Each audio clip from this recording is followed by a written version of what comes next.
Faridabad crime branch की जो team है वो इस समय यहाँ पर पहुंची हुई है और उसी दौज इलाके में जहाँ पर कमरा लिया था मोहम्मद मुजम्मिल ने किराए पर लिया और आरडीएक्स वहां से बरामद किया गया, विस्फोटक सामग्री वहां से बरामद की गई और अब crime branch Faridabad crime branch की टीम एक सर्च ऑपरेशन चला रही है। ये पूरा जो खेतों का इलाका है आप यहाँ पर देखेंगे सोफिस्टिकेटेड वेपन्स के साथ क्राइम ब्रांच की टीम यहाँ पर मौजूद है और पूरे इलाके की जो मैपिंग है वो की जा रही है। जानकारी यही मिल रही है कि यही पास में ही वो कमरा भी था जहां से जम्मू कश्मीर पुलिस से वो तमाम विस्फोटक जो है वो बरामद किए। एक तरफ जो Faridabad police commissioner press conference कर रहे हैं, दूसरी तरफ जो फरीदाबाद पुलिस कमिश्नर ने पीसी की और दूसरी तरफ आप ये तस्वीरें देखेंगे सर्च ऑपरेशन किया जा रहा है जहां फरीदाबाद पुलिस कमिश्नर ने साफ कहा कि आरडीएक्स नहीं मिला है बल्कि अमोनियम नाइट्रेट है। अमोनियम नाइट्रेट जो कि एक ज्वलनशील पदार्थ है, लेकिन अमोनियम नाइट्रेट के अलावा कुछ टाइमर्स मिले हैं, कुछ क्लॉक मिली है, कुछ बैटरीज मिली है, कुछ वॉकी टॉकीज मिले हैं, कुछ वेपन्स मिले। उन वेपन्स को रिकवर किया गया है। लेकिन दूसरी तरफ अगर आप जम्मू कश्मीर पुलिस के वर्जन की बात करें तो वो विस्फोटक होने का जिक्र करते हैं। जम्मू कश्मीर पुलिस बोलती है कि 14 बैग बरामद किए गए और एक बैग का जो वजन है तकरीबन 20 से 25 किलो के आसपास। तो दोनों ही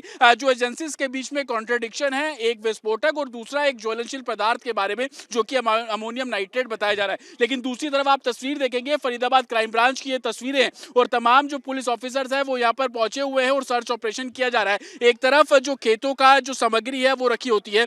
उसको सर्च किया जा रहा है, बाकायदा उस पूरे जो सामग्री है उसको हटाकर चेक किया जा रहा है। दूसरी तरफ आप देखेंगे कि क्राइम ब्रांच के जो ऑफिसर्स हैं सोफिस्टिकेटेड वेपन्स के साथ खेत के दूसरी तरफ है और पीछे जो घर बने हुए हैं वहां पर भी बाकायदा सर्च किया जा रहा है। किसी को भी आने की इजाजत नहीं है और आप अगर तस्वीरों में दिखाया अगर मेरे विजय इरफान तो आप देखेंगे जो सिविल में भी क्राइम ब्रांच के ऑफिसर्स हैं वो यहाँ पर पहुंचे हुए हैं। पूरे इलाके को कॉर्डन ऑफ किया गया है, बाकायदा कोई भी अंदर नहीं जा सकता, किसी को भी उस एरिया में जाने की इजाजत नहीं है और एक सर्कल क्रिएट यहाँ पर किया गया है और उस सर्कल के अंदर कोई नहीं जाएगा। तो एक तरफ फरीदाबाद पुलिस कमिश्नर इस पूरे मामले में प्रेस कॉन्फ्रेंस करके जानकारी दे रहे हैं और ये भी बोल रहे हैं कि बहुत सारी इंफॉर्मेशन अभी ऐसी है क्योंकि नेशनल सिक्योरिटी से जुड़ा हुआ ये पूरा मामला है, इसलिए ज्यादा कुछ नहीं बताया जा सकता। लेकिन जितना उन्होंने बताया उससे ये बात बिल्कुल क्लियर थी कि 3 महीने पहले इसी डॉज इलाके में मोहम्मद मुजम्मिल जो कि डॉक्टर है उन्होंने कमरा किराए पर लिया और एक एक करके सामग्री वहां पर इकट्ठी की गई। कब से सामग्री इकट्ठी की जा रही थी ये तभी इन्वेस्टिगेशन का हिस्सा है और यही कारण है कि इन्वेस्टिगेशन के चलते फरीदाबाद क्राइम ब्रांच की टीम उसी दौज इलाके में पहुंची हुई है और यहां पर प्रॉपर सर्च ऑपरेशन किया जा रहा है, ना सिर्फ खेतों में घरों में बल्कि पीछे की जो बेल्ट है जहां तक कैमरे की नजर जाएगी आपको क्राइम ब्रांच से जुड़े हुए जो ऑफिसर्स है वो आपको साफ तौर पर नजर आएंगे और हर पहलू पर इन्वेस्टिगेशन की जा रही है। जिस तरीके से चाहे वो आदिल का रोल हो, जैसे मोहम्मद आतंकियों के पोस्टर उसने अनंतनाग में चस्पा किए, उसने मोहम्मद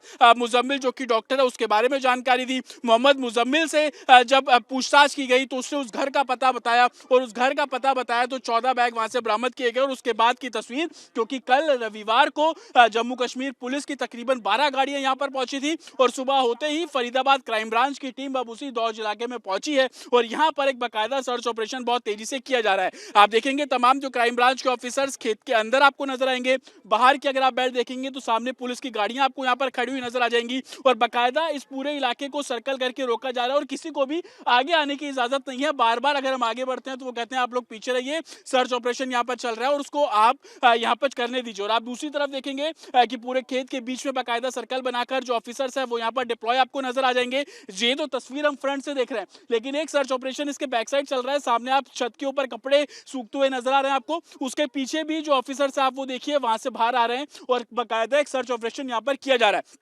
जिस तरीके से फरीदाबाद पुलिस कमिश्नर ने बहुत क्लियर बताया, अमोनियम नाइट्रेट वहां पर था, उन्होंने बताया कि बैटरीज वहां पर थी, उन्होंने बताया कि वॉकी टॉकी उनको वहां से रिकवर किए गए, उन्होंने बताया कि घड़ी बरामद की गई और अमूमन ये सारी सामग्री जो है वो टाइमर बम बनाने के लिए जिसको हम आईडी भी बोलते हैं उसके लिए भी जो एक तरीके से इस्तेमाल किया जाता है। लेकिन सबसे बड़ी बात कि जम्मू कश्मीर पुलिस के इस बड़े ऑपरेशन के बाद अब फरीदाबाद क्राइम ब्रांच की टीम आपको मौके पर नजर आ जाएगी और उसी दौज इलाके में बहुत तेजी से जो सर्च ऑपरेशन है वो किया जा रहा है। सुबह 10 बजे से इस दौज इलाके के हर चप्पे चप्पे पर पहुंचे, बहुत एक तरीके से आउटर में पड़ने वाला ये दौज का इलाका है और आप अगर मेरे कैमरे की नजर से देखेंगे तो एक तरफ आपको गांव घर नजर आएंगे और दूसरी तरफ बहुत सारा खाली इलाका जहां पर खेती की जाती है, सामग्री है, मशीन्स है और दूसरी तरफ देखेंगे तो उधर भी गांव है। अमूमन फरीदाबाद का दौज इलाका बेहद आउटर में सिटी से थोड़ा दूर है, कमिश्नर ऑफिस भी यहाँ से तकरीबन आधे घंटे की दूरी पर है। लेकिन सुबह से ही जब हम यहाँ पर पहुंचे तो हमने पेट्रोलिंग करती हुई गाड़ी गाड़ियों को देखा और 11 बजे जब फरीदाबाद पुलिस कमिश्नर भी प्रेस कॉन्फ्रेंस करने पहुंचे तो संभवतः इस पूरे ऑपरेशन के बारे में उनको जानकारी दी गई। हालांकि फरीदाबाद कमिश्नर की माने तो एक जॉइंट ऑपरेशन था, लेकिन जम्मू कश्मीर पुलिस की माने तो उनको टिप मिली, वो पहुंचे, उन्होंने सर्च किया, 14 बैग बरामद किए और वो यहां से निकल गए और संभवतः 12 बजे के आसपास जम्मू कश्मीर पुलिस वो भी मीडिया को संबोधित करेगी। लेकिन सुबह होते ही फरीदाबाद क्राइम ब्रांच की टीम वापस इस इलाके में पहुंचती है और आप देखेंगे बड़े स्तर पर जो सर्च ऑपरेशन किया जा रहा है। फरीदाबाद कमिश्नर की ही अगर आप स्टेटमेंट को सुनेंगे तो आप समझ पाएंगे कि कैसे अमोनियम नाइट्रेट जो कि ज्वलनशील पदार्थ था वो रिकवर किया गया, टाइमर रिकवर किए गए, बैटरीज रिकवर की गई, घड़ी रिकवर की गई जिसको टाइमर के तौर पर इस्तेमाल किए जाते हैं, वॉकी टॉकी सेट्स रिकवर किए गए जो कि सैटेलाइट से चलने वाले थे उनको फीस किया गया, वेपन्स रिकवर किए गए और अब एक बार फिर से वो सर्च ऑपरेशन चल रहा है। और इस पूरे इलाके को देखेंगे, इससे आप समझ पाएंगे कि बेहद खाली इलाका होने के चलते भी इस जगह पर किराए पे मकान लिया गया। बाकायदा ये बोला गया कि कोई यहाँ पर रहेगा नहीं, सिर्फ सामान रखना, इसलिए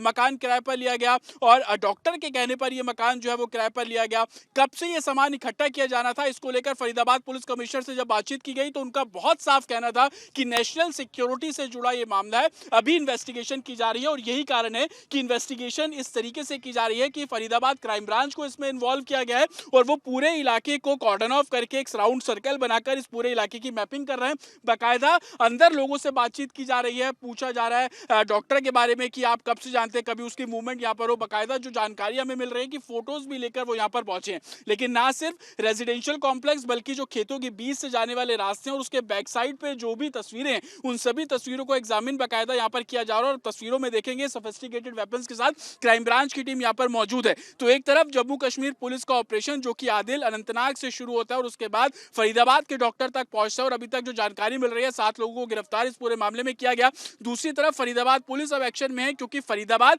इस लिहाज से भी बेहद महत्वपूर्ण क्योंकि दिल्ली से बेहद सटा हुआ इलाका एनसीआर रीजन के अंदर आता है और अगर 350 किलो विस्फोटक का जिक्र यहां पर किया जा रहा है तो अपने आप में national security Delhi NCR western UP के इलाके उनकी सिक्योरिटी में एक बड़ा चूक है और यही कारण है कि 11 बजे फरीदाबाद पुलिस कमिश्नर खुद सामने आते हैं, वो बताते हैं विस्फोटक नहीं है, आरडीएक्स नहीं है, लेकिन अमोनियम नाइट्रेट है, ज्वलनशील पदार्थ है, टाइमर है, क्लॉक है, बैटरीज है, वॉकी टॉकीज है, जो सैटेलाइट से चलने वाले इक्विपमेंट्स है वो है और कुछ हथियार बरामद किए गए। लेकिन अपने लिहाज से ये भी बहुत महत्वपूर्ण है क्योंकि हथियार मिलना एनसीआर रीजन से एक तरीके से आईडी बनाने की सामग्री रिकवर करना एनसीआर रीजन से और वेस्टर्न यूपी जैश ए मोहम्मद से जुड़े होने की आशंका क्योंकि जो आदिल की गिरफ्तारी की गई, आदिल ने जैश के आतंकियों के ही पोस्टर्स चस्पा किए थे अनंतनाग में जो कि सीसीटीवी फुटेज बाकायदा सबूत के तौर पर जम्मू कश्मीर पुलिस के पास है। लेकिन सबसे बड़ी बात कि कल रात को, कल देर शाम को जम्मू कश्मीर पुलिस इस इलाके में फरीदाबाद के पहुंचती है, रिकवरीज यहां से करती है और सुबह होते ही आप तस्वीरों में देखेंगे कि क्राइम ब्रांच की टीम यहां पर फरीदाबाद की पहुंची है। इस पूरे इलाके को कॉर्डन ऑफ किया गया है, पूरे इलाके की घेराबंदी की गई है और संभवतः सर्च ऑपरेशन अंदर किया जा रहा है। जो लोग हैं संभवतः उनके भी स्टेटमेंट को यहां पर दर्ज किया जा रहा है। इस पूरे इलाके की तस्वीर अगर मेरे विजय इरफान आपको क्लोजली दिखाएंगे तो समझ पाएंगे कि एक तरफ गांव की कच्ची पक्की सड़कें, दूसरी तरफ ये खेत जहां पर अभी क्राइम ब्रांच की टीम आपको इस पूरे इलाके की मैपिंग करते हुए, इन्वेस्टिगेट करते हुए नजर आएंगे और तीसरी तरफ आप देखेंगे एक दूसरा गाँव जो की जो शुरुआत है वो वहां से हो जाती है और उस तरफ भी लोगों को रोका गया है कि कोई भी अब यहाँ से आगे जो है वो नहीं बढ़ेगा। तो अपने आप में नेशनल सिक्योरिटी से जुड़ा हुआ मामला जो कि फरीदाबाद पुलिस कमिश्नर बहुत क्लियरली बोल रहे हैं, लेकिन इतनी बड़ी संख्या में बैग्स मिलना, हथियार मिलना, ज्वलनशील पदार्थ अगर आप उसको कह रहे हैं अमोनियम नाइट्रेट, उसकी रिकवरीज होना और दिल्ली से के बेहद सटे हुए फरीदाबाद से उनकी रिकवरी होना और जैश से डायरेक्ट लिंक मिलना क्योंकि जैश के आतंकियों के जो फोटो हैं वो आदिल ने चस्पा किए थे AK-47 उसके लॉकर से मिलना, 80 से भी ज्यादा जिंदा कारतूस वहां से बरामद करना और उसके बाद दिल्ली के सटे फरीदाबाद से इस तरीके की रिकवरीज होना अपने आप में एक बहुत बड़ा ऑपरेशन है और यही कारण है कि जम्मू कश्मीर पुलिस के अलावा अब फरीदाबाद की जो क्राइम ब्रांच आपको यहाँ पर इन्वेस्टिगेट करते हुए साफ तौर पर नजर आएगी। 7 लोगों की गिरफ्तारी, ये भी जानकारी मिल रही है कि आदिल और मुजम्मिल के अलावा एक तीसरा डॉक्टर भी है, उसके बारे में भी जो सिक्योरिटी फोर्सेस है उनको लीड मिली है और उसकी भी तलाश जो है वो बहुत तेजी से की जा रही है, जिसको लेकर सहारनपुर और वेस्टर्न यूपी के कुछ इलाके हैं जहां पर जम्मू कश्मीर जो पुलिस है वो ज्वाइंट ऑपरेशन भी करती हुई नजर आ रही है। लेकिन सबसे बड़ी बात कि नेशनल सिक्योरिटी से जुड़ा हुआ मामला, नेशनल सिक्योरिटी से जुड़े मामले के चलते सेंट्रल एजेंसीज भी अब आदिल और मुजम्मिल से पूछताछ कर रही है, उनसे जो भी लीड्स मिल रही है है। तमाम जो स्टेट पुलिस है, चाहे वो फरीदाबाद जो कि हरियाणा पुलिस के जुडिक्शन है, उनसे तमाम जो जानकारी जो सेंट्रल एजेंसीज है वो ले रही है। साथ ही जम्मू कश्मीर पुलिस से अभी तक के ऑपरेशन, जिन 7 लोगों को गिरफ्तार किया जिसमें आदिल और मुजम्मिल भी शामिल हैं, इनसे जो जानकारी है वो संभवतः ली जा रही है। अब सवाल खड़ा होता है कि आखिरकार इस तरीके का विस्फोटक या अमोनियम नाइट्रेट आखिरकार फरीदाबाद में पहुंचा कैसे, किसने पहुंचाया, कौन थे वो लाने वाले? क्या मोहम्मद मुजम्मिल के अलावा जो कि डॉक्टर है, कुछ और लोग भी उसके संपर्क में थे? बताओ डॉक्टर, क्या वो लोगों को रेडिकलाइज कर रहा था? उसके पास से जो फोन और लैपटॉप, तमाम जो दूसरी इलेक्ट्रॉनिक चीजें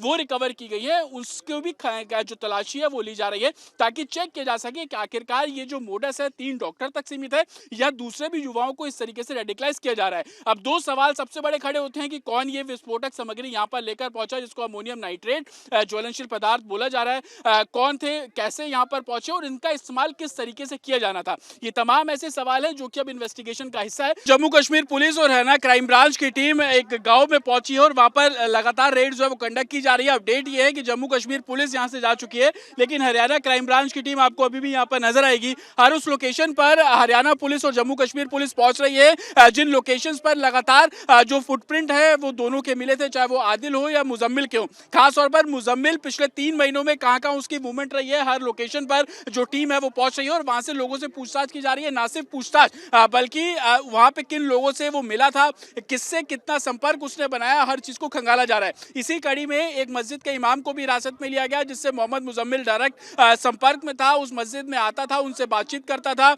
और ये भी जानकारी मिल रही कि घर का कुछ सामान भी लिया करता था। लेकिन सबसे बड़ी बात 3 महीने यहाँ पर रहना और उसके बाद कैसे ये पूरा जो विस्फोटक सामग्री है उसको इकट्ठा करके किराए के घर में ले जाना और 12 से 14 बैग वहां से रिकवर करना। यही कारण है कि जम्मू कश्मीर पुलिस की एक यूनिट अभी भी फरीदाबाद में मौजूद है और खास तौर पर धौज का जो इलाका है और आसपास के जितने भी गांव है जहां जहां डिजिटल फुटप्रिंट मिल रहे हैं वहां पर टीम पहुंच रही है और लोगों से पूछताछ कर रही है और वहां पे बाकायदा सर्च चलाया जा रहा है। इस गांव की अगर मैं आपको तस्वीर दिखाऊं तो आप देखेंगे बेहद एग्रीकल्चर लैंड है, उस लैंड के बीच में सर्च ऑपरेशन चलाया जा रहा है। जो एग्रीकल्चर से जुड़े हुए इक्विपमेंट्स हैं, जो फसलों के अवशेष है, उनको बाकायदा खंगाला जा रहा है, उनको ट्रैक किया जा रहा है कि अंदर से कुछ यहाँ पे तो नहीं निकला। दूसरी सबसे बड़ी बात कि आगे जो आपको सिक्योरिटी फोर्सेस के लोग नजर आ रहे हैं, इस पूरे इलाके को कॉर्डन ऑफ किया गया है, किसी को भी आगे जाने की यहाँ से इजाजत नहीं है। और कैसे यहाँ पर वो पहुंचा, किनके संपर्क में आया, हर किसी से बातचीत, हर किसी से संपर्क साधने की जो कोशिश है वो यहाँ पर सिक्योरिटी फोर्सेस द्वारा की जा रही है। सबसे बड़ी बात कि कैसे विस्फोटक यहाँ पर पहुंचा उसको इन्वेस्टिगेट किया जा रहा है। जैश के डायरेक्ट संपर्क पे थे, जैश के आतंकियों के पोस्टर जो है वो आदिल ने चस्पा किए थे, उससे डायरेक्ट कनेक्शन को खंगाला जा रहा है। दूसरी बात कि यहाँ पे जो मेडिकल कॉलेज है, क्या मोहम्मद वहां पर भी जाया करता था, वो तमाम जो लीड्स हैं उसको संभवतः वहां पे खंगाला जा रहा है। लेकिन सबसे बड़ी बात ये कि विस्फोटक का यहाँ पर पहुंचना और 3 महीने से यहाँ पर रहना, हर पहलू को खंगाला जा रहा है। दूसरे गांव के लोग हैं जो कि पुलिस को देखकर यहाँ पर पहुंचे, लेकिन विस्फोटक आपके इलाके में मिलना, डर है कि इतना बड़ा विस्फोटक यहाँ पर आपके पास में मिल रहा है लोगों के घरों से? मिला कहाँ है यहाँ? धौज में। धौज में मिला होगा, यहाँ तो कुछ नहीं मिला। लेकिन पास का तो इलाका ये गांव भी है। हाँ, गांव पास का इलाका, इसमें कुछ मिला हो तो बताओ। देखिए ये पास का गांव है, हालांकि जो लोग यहाँ पर पहुंचे, आप लोगों को पता चला कि कुछ लोग यहाँ पर आए थे, विस्फोटक पास के गांव से यहाँ से बरामद हुआ? हमें जब आपकी गाड़ी आई है हमें तभी मालूम हुआ है, उससे पहले किसी को कुछ नहीं पता पूरे गांव को। हाँ, आप जब आप आए हैं तभी हम आपके पीछे पीछे आए हैं, तभी हमें पता चला है कि यहाँ पे कुछ ऐसा। हाँ, डर है लोगों में कि पास के गांव में 300 किलो विस्फोटक था, अगर कुछ होता तो। रहता है, देखो हम तो इसमें ये पूरा गांव आपको कोऑपरेट करेगा अगर आप सही कोऑपरेट करेंगे, आप सच्चाई अगर पब्लिक के पुलिस है, सच्चाई तो हम दिखा ही रहे हैं, पुलिस पहुंची है, क्राइम ब्रांच पहुंची है, जो असली वो है ना आपके ऊपर दारों। बताइए सच, आप सच्चाई बताओगे, आप सच्चाई पब्लिक को दिखाओ, अगर कोई जिम्मेदार है आपको कोऑपरेट करेगा। हमारे गांव से ये तो सच है ना, ये तो सच है ना कि पुलिस पहुंची है, इन्वेस्टिगेट पहुंची है, सारा कुछ पहुंची है, पुलिस भी आई है, मीडिया भी आई है। हाँ, लेकिन सच्चाई दिखाओ। सच्चाई क्या? फतेहपुर का मामला नहीं है ये। हाँ, पास के गांव में तो मिला ना, पुलिस यहाँ आई है तो कुछ तो मिला होगा। ये हमारा गांव बदनाम हो रहा है इससे। फतेहपुर आ रहा है तो फतेहपुर के अंदर गुस्सा इसलिए क्योंकि फतेहपुर गांव में इस समय पुलिस का जो सर्च ऑपरेशन है वो चल रहा है और जो दौज गांव गांव है वो बिल्कुल यहाँ से नजदीक है और संभवतः लोगों में इस बात को लेकर नाराजगी बिल्कुल है, लेकिन पुलिस पहुंची हुई है। तस्वीरें मैं लगातार आपको दिखा रहा हूँ कि पुलिस यहाँ पर पहुंची हुई है और लगातार इन्वेस्टिगेशन इस गांव के अंदर किया जा रहा है। जम्मू कश्मीर पुलिस भी यहाँ पर पहुंची थी और जब वो यहाँ पर पहुंची तो बाकायदा यहाँ के लोगों के स्टेटमेंट लिए गए। हालांकि 2-4 लोग यहाँ पर पहुंचे हैं जो बता रहे हैं कि इस गांव का मामला नहीं है, सच दिखाइए, तमाम ऐसी बातें। लेकिन दूसरी तरफ रियलिटी ये है कि क्राइम ब्रांच की टीम ने पूरे गांव को घेरा हुआ है। बाकायदा जो एग्रीकल्चर लैंड है वहाँ पे इस पूरे जगह को एग्जामिन किया जा रहा है। जो स्टेटमेंट है संभवतः उन सभी से पूछताछ जो है वो की जा रही है।